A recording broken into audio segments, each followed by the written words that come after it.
Wa min akatil muhimmat alal musafiri ilal haji al-ijtihad fi ayyakuna zatuhu tayyiban wa nafaqatu halalan. Wa min akatil muhimmat, dan termasuk lebih ditekan-tekannya, lebih kokoh-kokohnya bahasa Jawa semakna kitab, dan lebih ditekan-tekannya perkara yang penting, perkara penting yang sangat penting, termasuk yang penting-pentingnya perkara penting alal musafiri terhadap orang yang bepergian ilal haji ke haji adalah al-ijtihad, berusaha sekuat tenaga fi ayyakuna zatuhu, dalam hal supaya zatuhu perbekalan dia thayyiban adalah perbekalan yang bagus, yang halal, halalan thayyiban, wa nafaqatuhu halalan, dan nafkahnya adalah nafkah yang halal. Pembiayaan dia adalah pembiayaan yang halal. Wal yahris kullal hirsi ala dzalik, dan perhatikan beneran kulal hiris dengan segenap perhatian ala dzalik atas itu, ngungseng tenanan, usahakan tenanan. Fa innal ladzi yahijju bil malil haram la yaqbalullahu hajjah. Fa innal ladzi, karena sesungguhnya orang yahijju bil mal, yang berhaji dengan harta al haram, yang haram, la yaqbalu, maka Allah tidak akan menerima hajjau, hajinya. Orang yang bepergian dengan harta yang haram, maka Allah tidak akan menerima hajinya. Wa idza labba inda ihramihi yaqulu lahu subhanahu la labbaika wa la sa'daik. Wa idza labba, dan ketika dia membaca talbiyah inda ihramihi, ketika dia ihramnya, yaqulu lahu, yakni kita mengucapkan labbaika labbaika Allahumma labbaik, aku penuhi panggilanmu ya Allah. Ini kan labbaika labbaika Allahumma labbaik, aku memenuhi panggilanmu dengan segenap napa, memenuhi dengan segenap ketundukan. Jenenge labbaik, yakni kita memenuhi, kita napa, mengenai panggilan dengan adab asar, dengan tawaduk, dengan merendahkan diri kepada yang memanggil kita. Nah, ketika dia membaca talbiyah seperti ini, yaqulullahu subhanahu, Allah menjawab kepadanya, la labbaika wala sa'daik, enggak ada labbaikan wala sa'daik. Saya ingat, zatuka haram, perbekalanmu haram, warahilatuka haram, tungganganmu haram, wa hajjuka ghairu mabrur, dan hajimu tidak mabrur. Niki kula ingat sinten orang yang sangat-sangat napa punya rasa takut ning Allah subhanahu, yaitu napa Sayyid Ali Zainal Abidin, cucunya napa Kanjeng Nabi, cucunya Sayyidina Ali. Sayyid napa Ali Zainal Abidin itu ditegur oleh para orang-orang lain karena dia tidak mau mengucapkan labbaik Allahumma labbaik. Ketika haji itu tidak mau, enggak berani, khawatir seperti ini, labbaik Allahumma labbaik, enggak ada labbaik-labbaikan, enggak untuk ada labbaik untuk kamu, enggak kamu terima. Beliau padahal orang yang sangat bertakwa, sedekahnya ketika beliau wafat baru orang tahu bahwa tahu-tahu sudah selesai, padahal dulu tiap ada malam berapa ada apa, beras di depannya, ada makanan di depannya, rumahnya orang-orang fakir itu. Dia yang angkat sendiri, ini tidak ada yang tahu, dibawa sendiri. Disebut Zainal Abidin karena memang orangnya apa, perhiasannya orang-orang yang ahli ibadah banget. Tapi ketika mengucapkan ini labbaik gak berani. Akhirnya ditegur, kakek kamu itu loh mengucapkan labbaik, masa kamu gak mau? Ini sunnah, baca labbaik Allahumma labbaik. Saya tidak berani. Akhirnya dipaksa, akhirnya benar. Begitu baca labbaik langsung dia tidak sadarkan diri. Banget takutnya.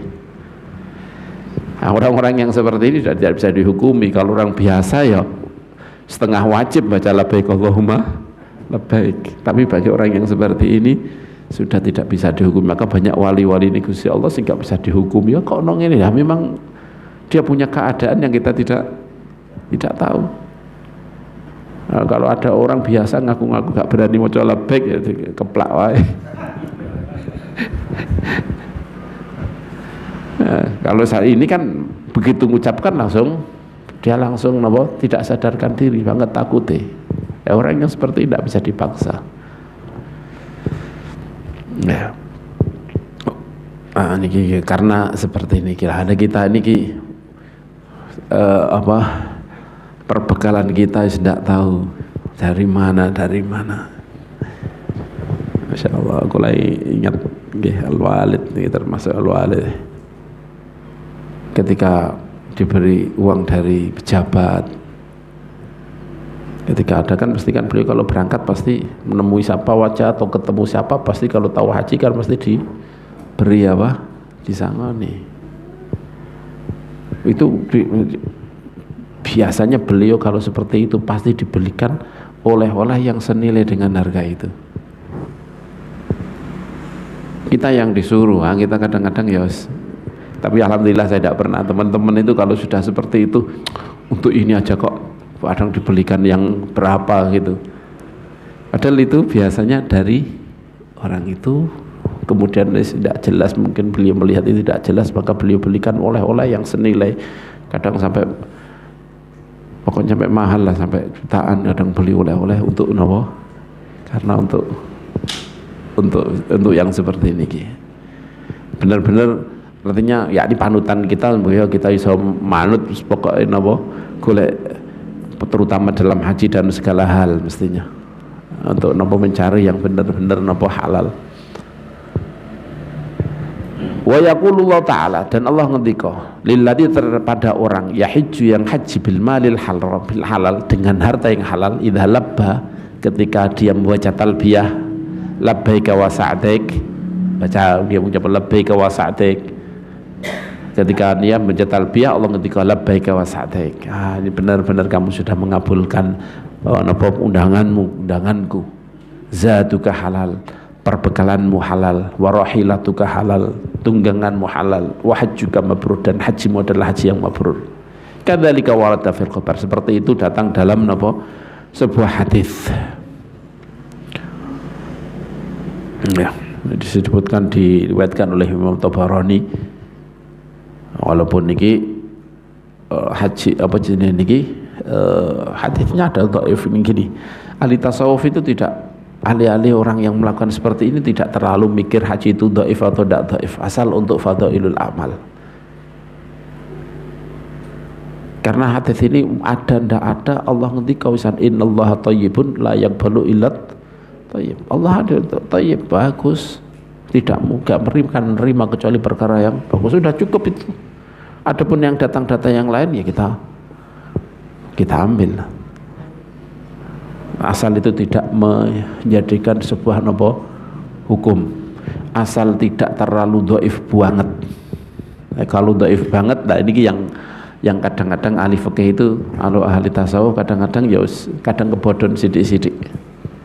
Sebenarnya tidak boleh kalau hadis terlalu dhaif kemudian atau maudhu kita jadikan itu dalil, kita tidak boleh. Kita ungkapkan bahwa bahkan itu juga tidak boleh kecuali kita peringatkan ini adalah hadis yang maudhu. Nah, tapi kalau di batas itu, masih di atas itu, maka kita boleh.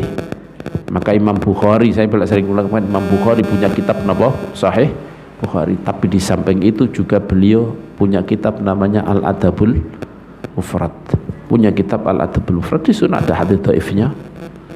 Imam Bukhari, ulang sekali Imam Bukhari yang dikatakan hadisnya benar benar beliau teliti tenan, tapi kenyataannya beliau punya kitab namanya Al-Adabul Mufrad, hanya sekedar adab mufrad yakni saja, mufrad adab saja, artinya niki jelas baik perbuatan seperti niki. Ini atau bahasa orang-orang yang setelahnya disebut kalau fadhailul amal, untuk keutamaan sebuah amal, maka ini mudah saja. Nah seperti ini ya. Wal yakun al musafiru ilal haji thayyiban nafsi bima yunfikuhu, dan hendaklah al musafir, orang yang musafir ilal haji, ke haji, ini thayyiban nafsi, lapang dadanya, thayyiban nafsi, lapang dadanya, dengan sukarela, rela hatinya, bima yunfiku, dengan apa yang dia nafkahkan, minal mal, yaitu harta, dengan harta yang dia nafkahkan, yang dia belanjakan, belanjakan untuk dalam bepergiannya. Fa innaha nafaqatun makhlufatun, karena ini adalah nafkah belanja makhlufah yang akan diberi ganti, matbu'atan bil khair yang akan diikuti dengan kebaikan, dia akan mengikuti nafkah tersebut kebaikan, wal barakati dan keberkahan, wal yusri dan kemudahan, wasa'ati dan kelapangan.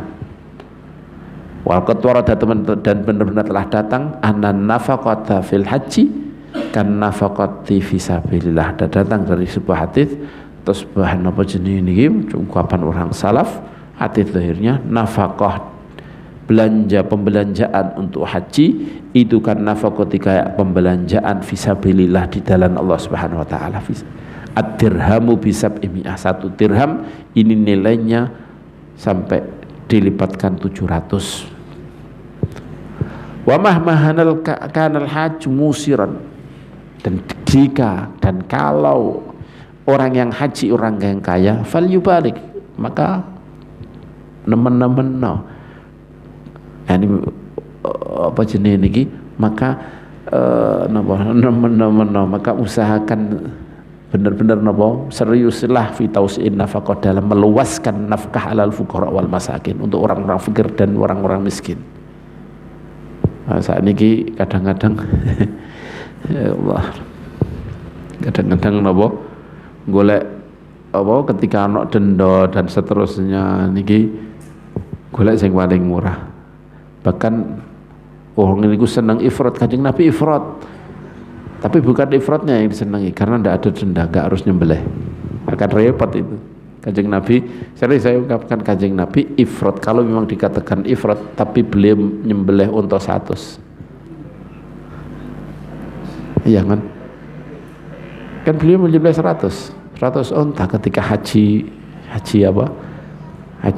wada itu, haji terakhir sebelum wafat itu beliau nyembelih 100. Kalau kita kan haji ifrat supaya nggak kena denda. Kalau tamattu kan nyembelih harus, tapi kalau ifrat tidak wajib nyembelih. Maka di situ padahal di sini ditekankan oleh beliau, ketika kamu punya ya perbanyaklah bekal kamu sehingga kamu bisa memberi orang-orang fakir, orang yang kira haji gak patek duwe, beri. Kalau ketemu di orang fakir di sana beri. Falyubaghi, benar-benar nemen-nemen fi tausi'in nafaqah dalam meluaskan nafkah, memberi belanja al fuqara atau memberi perbekalan atau memberi makanan kepada orang-orang fakir dan orang-orang miskin.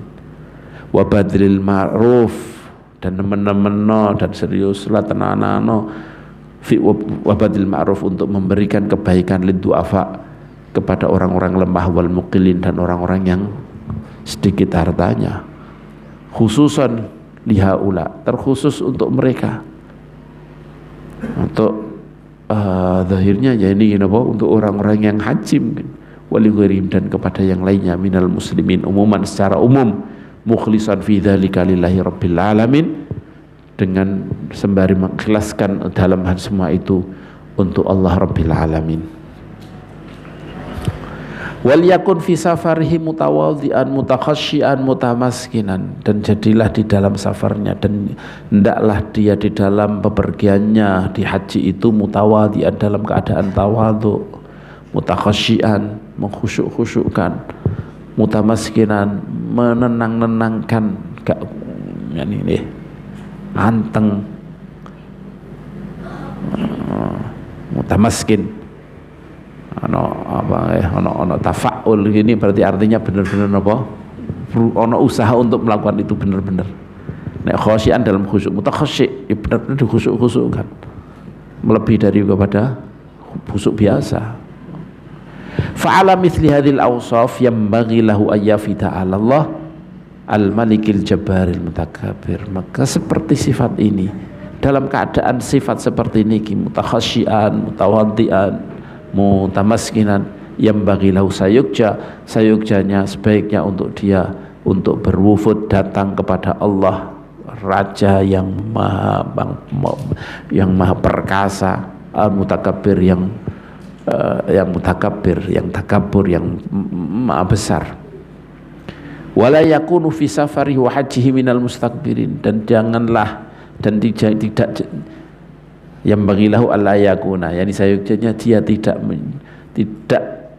menjadi fi safari dalam bepergiannya, wa hajihi dan hajinya tidak menjadi minal mustakbirin termasuk orang-orang yang sombong, wala minal mutaraffihin dan tidak termasuk orang yang bermewah-mewahan. Fayakunu indallahi minal matrudin, kalau sampai seperti itu maka dia di sisi Allah minal matrudin termasuk orang-orang yang terusir. Nah, ini orang-orang yang terusir dari sisinya. Qala alaihi salatu wassalam innamal hajju asy'afu akbar. Orang yang haji itu asy'af, harusnya ana putune asy'af akbar. Yani rambutnya napa daul-daul iki asy'af, gak teratur, akbar dan berdebu, dekil. Ya, harusnya seperti ini ki. Ya karena apa asy'af? Karena memang bepergian zaman dahulu kan jauh, berhari-hari, tidak punya pengganti, kadang-kadang nggak kayak sekarang. Nah, tapi ketika punya pengganti, sunnah apa enggak mengganti? Kalau sudah kita punya kemampuan untuk mengganti karena memang air mudah, kita tidak harus jenenge ini kayak zaman dahulu melakukan perjalanan yang harus terkena debu, kita di bis. Setelah di bis di dalam ini pun masih punya pengganti yang lain. Nah, wajib sunnah apa enggak? Ya tetap sunnah. Oke, tetap disunahkan ganti dengan pakaian yang bersih. Nah, ini zaman dahulu, makanya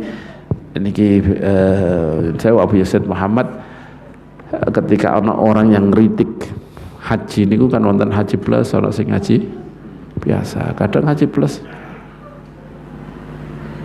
modo iki haji kok enak-enakan, kan seperti itu kadang-kadang. Ya itu tinggal hatinya kan.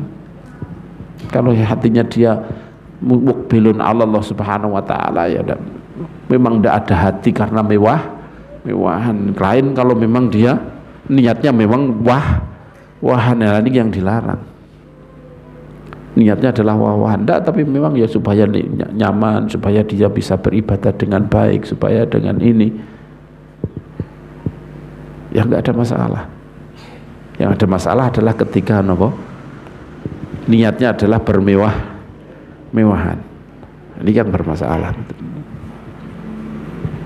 Maka beliau ketika yang terlalu ngeritik seperti itu, siapa yang tahu, kadang-kadang orang yang di jamaah plus itu lebih bisa diterima oleh Allah dibanding dengan yang biasa. Nah, yang biasa, yang harus AC-nya enggak begitu zaman dahulu. Kalau yang jamaah plus kan pasti AC-nya dingin, kemudian macam-macam sudah lengkap lah. Kalau di jamaah yang biasa kan kurang lengkap fasilitasnya. Wa hajja alaihi salatu wassalam ala rahlin rathin wa tahtahu qatifatun rathatun la tusawi arba'ati harim. Dan Rasulullah sallallahu alaihi wasallam berhaji ala rahlin, di atas tunggangan, rathin di atas napa jenenge niki, perkara yang di atasnya tunggangan itu apa namanya niki, pelana untalah bisa dikatakan rathin yang buruk, yang jelek. Watah tahu di bawah rahal itu ada kotifah, kain yang serothah, yang jelek, yang amoh, latusawi arba'ati harimin, yang tidak ada harganya, tidak sama harganya, tidak bisa menyamai, yang harganya tidak mencapai 4 dirham, coba sebebasnya gitu ya. Fakullama kana al-hajju aktsara tawadu'an tamaskunan wa aratha hayatan yuridu bidzalik wajh Allah, karena hajjuhu atyabahu azka wa ajallahu akmal wa ajallahu akmal. Setiap kali haji, al-hajju, orang yang berhaji itu aktsara tawadu'an, semakin besar tawaduknya, semakin kelihatan tawaduknya, semakin besar tawaduknya, wa tamaskunan, semakin anteng, semakin kayak miskin, kelihatan miskin, kelihatan nggak punya, wa aratha, dan lebih amoh, lebih apa jenisnya amoh hayatan, keadaan dia, yuridu bidzalika wajh Allah, dia mengendaki untuk karena ridha Allah Subhanahu wa taala, karena haju atyab, maka hajinya atyab lebih baik, wazka lebih bersih, wajah lebih agung, wa akmala dan lebih sempurna. Ini ya, beliau seperti ini. Qala Hujjatul Islam Al-Ghazali rahimahullah taala. Hujjatul Islam Imam Ghazali berkata, ja'alallahu, ini ketika kita haji, yani beliau menggambarkan di dalam kitab Ihya, orang haji itu kalau diangan-angan itu koyok perjalanan menuju kepada Allah Subhanahu wa taala di yaumul qiyamah atau di sebelumnya, pasti seperti ini. Makanya koyok-koyok beliau menuntut kita untuk ketika bepergian haji itu supaya ingat mati. Ingat mati. Ini gambaran ini. Ja'alallahu safar ilal haji mithalan lis-safari ilal akhirah. Allah menjadikan bepergian ke haji ini mithalan, kayak sebuah bentuk kayak contoh lis-safari, untuk bepergian, contoh untuk bepergian ilal akhirah, menuju akhirat. Fayambaghi laka, maka sayuksanya bagi kamu ketika haji, antas tahdira, untuk membayangkan di hati, inda kulli amalin, ketika melakukan setiap amal, min amalis safar, dari pekerjaan-pekerjaan bepergian menuju haji, amran, untuk kamu bayangkan, untuk kamu hadirkan di hatimu sesuatu, min umuril akhirah, dari urusan-urusan akhirah, yuwazihi, urusan akhirat yang menyamainya, wa yumathilu, dan sama menyamainya. Fatatadzakkar, maka kamu ingat, maka kamu seharusnya ingat, tatadzakkar, kamu maka ingat, inda wata'il ahli, ketika pamitan kepada keluarga, wal ashab, dan teman-teman, inda safar, ketika bepergian haji, kamu ingat apa? Wada'ahum, berpamitan kepada mereka, fi sakaratil maut, dalam sakaratil maut, kayak mau mati.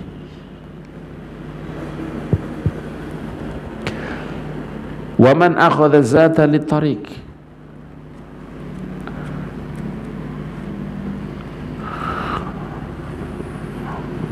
wa min akhdizat, wa min akhdizat, dan menghadirkan dari mengambil perbekalan untuk perjalanan ke haji. Kamu ingat apa? Akhdazati li tagriqil akhirat, untuk mengambil perbekalan untuk jalan menuju akhirat. Ketika kamu mengumpulkan zat, mengumpulkan harta, mengumpulkan perbekalan untuk haji, maka bayangkan kamu sekarang sedang mengumpulkan perbekalan untuk menuju kepada Allah Subhanahu wa taala, untuk suwan dengan Gusti Allah, untuk jalan menuju akhirat. Wa min bu'di tariq, dan kamu ketika napa jenenge niki, membayangkan dari jauhnya jalan, wa khaufis siba, takut siba, hewan buas, wal qutta, dan begal-begal via di jalan perjalanan. Zaman dahulu kan perjalanan pakai perjalanan kuda, onta, jalan kaki. Di situ masih banyak hewan buas, masih banyak begal, jauh. Maka kamu bayangkan tadzkuru bu'da tariqil akhir, kamu ingat pada perjalanan itu, kamu ingat jauhnya jalan menuju ke akhirat. Yani zahiri tariqul akhirah, yani maksudnya nyampe dari perjalanan setelah kematian sampai kepada surga atau neraka. Ini perjalanan ada melewati tahapan-tahapan yang berat, yang jauh. Ingat itu. Wa fitnati mungkarin wa nakir, dan kamu ingat ada fitnah, ada ada ujian-ujian mungkar, malaikat mungkar nakir. Yo ono begal, yo ono siba, yo ono jalan yang mengerikannya, yang ogak siba gak ini, tapi jalan jalan sohro, yang corong jalan momoro, jalan mati, keliru jalan, tersesat, sudah tidak ada perbekalan sudah. Nah, ini ingat ono mungkar nakir. Adabil qabr, di sini ada siksa neraka juga sebelum nyampe kepada jannah atau nar, ada itu semuanya. Ingat itu ketika kamu melakukan perjalanan. Wa minal iltifafi, dan dari nopo iltifaf, dari berbungkus bithiyabil ihram, dalam pakaian ihram, al iltifafa fil akfan. Kamu bayangkan kamu sedang nopo terbungkus oleh nopo dalam kafan. Wa minas sa'i bainas safa wal marwah, dan dari sa'i dari safa wal marwah, at-taraddud baina kaffatayil mizani ayyuhuma tarajjah, yakni meter-meter pergi dari kesana kemari antara dua apa ini mangkokane, apa jenenge mangkokan jenenge apa timbangan itu, dua neraca ya, dua neraca timbangan itu mana yang akan lebih kuat, lebih unggul, mana yang kanan apa kiri.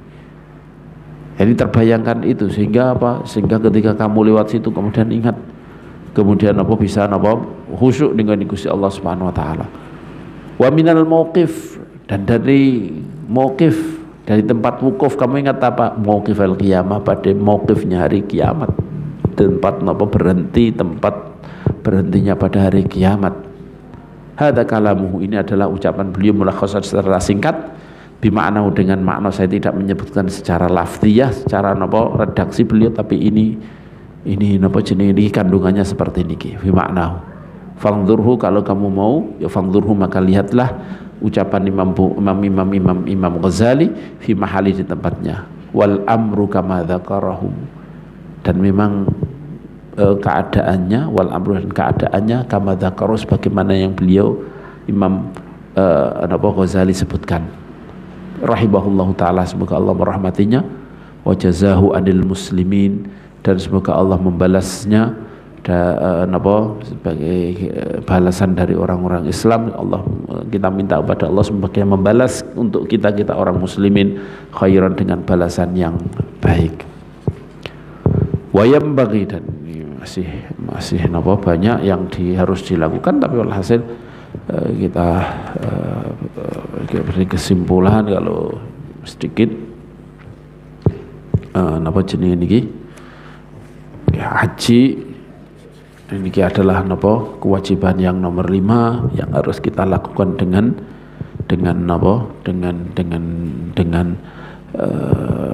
serius dan dengan baik. Dan dengan nafkah yang baik.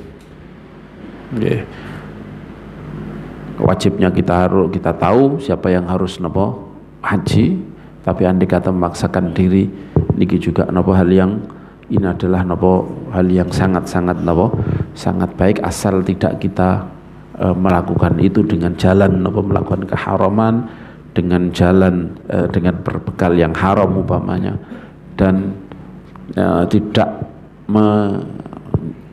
dengan cara meninggalkan kewajiban-kewajiban kita. Dan yang saya tadi ingatkan, kita haji niku kita harus kepingin haji, kita harus menginginkan haji karena di situ ada pahala yang baik, sebagaimana kita disunahkan untuk ketika ada orang yang mempunyai harta kemudian bisa nafkah gini-gini, kita juga harus menginginkan seperti itu. Ini haji juga harus, tapi jangan ingat bahwa itu kepingin seperti itu, kemudian jangan sampai itu melalaikan apa yang ada di depan kita. Yang sering termasuk yang sering diingatkan oleh jenenge niki, karena saya ke Abu Yazid Muhammad, karena semuanya sama niki jenenge niki kayak surat Isyraq. Surat Isyraq itu surat Isyraq yakni kita salat jamaah, kemudian salat jamaah kita duduk berwirid sampai keluar matahari, kalau bisa ya sampai tinggi, kalau nggak bisa ya sakuatnya, pokoknya sudah keluar matahari, kemudian kita melakukan sholat ini pahalanya sama dengan haji dan umrah.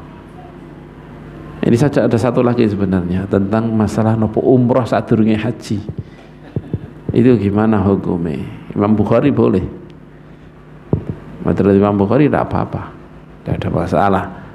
beliau mendatangkan dalil apa supaya saya olah Sahih Bukhari nanti insyaallah tahu minggu depan. Kalau betul menawa jenis beliau haji umrah cek kalau haji tidak apa-apa, tidak ada masalah karena sebagian sahabat itu disuruh umrah dulu, belum haji dia sudah disuruh umrah. Ya nggak ada masalah. Cuman sebagian yang memang masih beri catatan.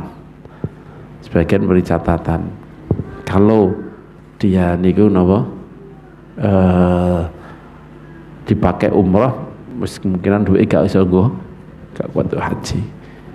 Itu gimana?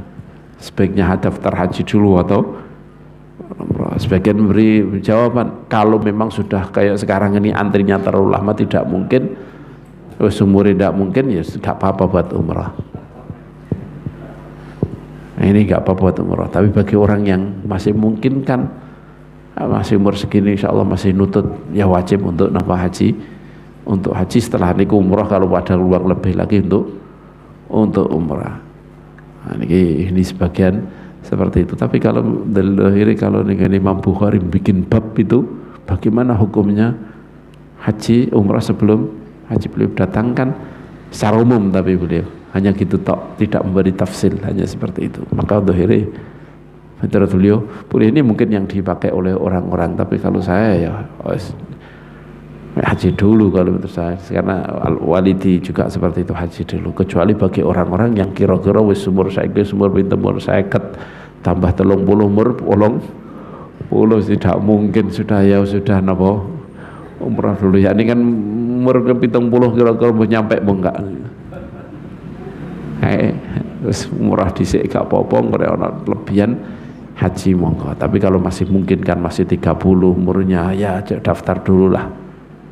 Ini saja. Allah subhanahu wa ta'ala wa nasallallahu husnul khitam. Allahumma fa'na bima 'allamtana wa 'allimna alladhi yanfa'una wa zidna ilma walhamdulillah ala kulli hal. Allahumma ij'al jam'ana hadha jam'an marhuma wa tafarruqana ba'di tafarruqan ma'suma wa la taj'al lahumma fina wa la minna wa la ilayna shay'an wa la mahruma. Sallallahu alaihi sayyidina maulana Muhammad wa ala alihi wa sahbihi wasallam walhamdulillahi rabbil alamin. Bismillahirrahmanirrahim. Al-Fatihah.